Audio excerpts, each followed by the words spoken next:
What is going on, guys? Welcome back to Stampede Airsoft. Today we are going to be taking a look at the new T11 Pro sniper rifle from Action Army.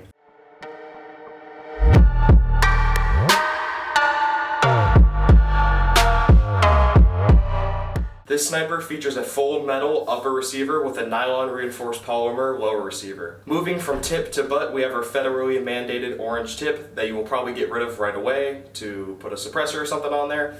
Further down, there are 2 points to attach a rail segment on either side with an included rail on the bottom.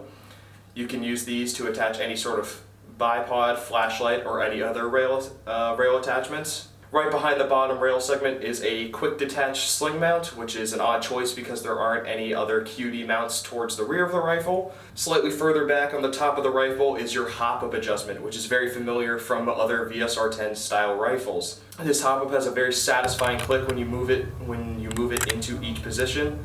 One thing that we noticed at first when testing these rifles is that if you have your Hopup turned all the way off, BBs would roll out of the barrel, and this is just a strange side effect of how the internals of this rifle were designed to provide a better air seal. To solve this issue, all you have to do is turn the Hopup on just a little bit, which you will end up doing anyways when you start fielding the sniper. Back to the underside of the rifle, this is where you can find where your magazine is held. This gun takes standard VSR-10 magazines, and to release it is just like any other VSR-10. You press the button right here, the magazine pops out, just like that. These mags hold 50 rounds, and to fill them, you will want to use a speed loader to save you some time on the field. Right behind where the magazine is held, there is a dummy magazine right here, which is actually a toolkit for this rifle. To access it, you're just going to push in on this paddle right here. It'll pop out. And to open the toolkit, you will slide this little plate off of the rifle, off of the bottom of it right here. Comes out, open it up, and inside you will find all of the Allen keys you will need to disassemble this rifle. On the top here is a place to mount any sort of Picatinny style optics, scopes, red dots, anything you might want to use on this rifle to help you get a better sight picture or anything like that. Right behind the top rail is where you find all the fire controls for this rifle. So you have your bolt with an enlarged bolt handle, allowing you to get a very good grip while racking the rifle, especially if you plan on upgrading the spring in this gun. This rifle does have an average bolt pull, not too long, but not shortened at all like on the strikers from Elite Force. Directly behind the bolt is your safety switch, which is very familiar from other snipers. Right below all that you can find your trigger, and just like most other spring-powered snipers, it is a very instantaneous action because all the trigger is doing is releasing the spring.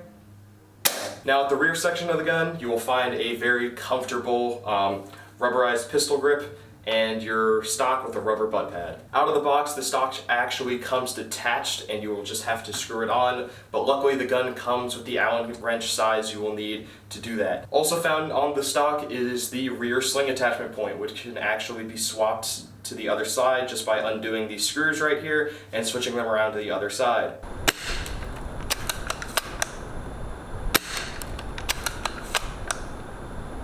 After taking this gun back to the chrono, it is shooting right around 410 to 415 FPS with a .2 gram BB.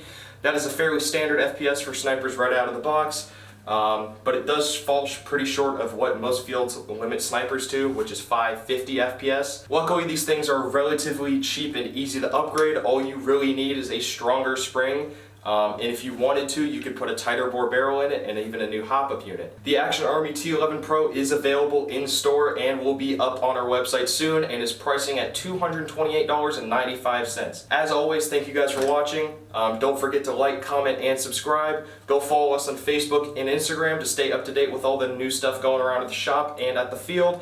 And I will see you guys next time.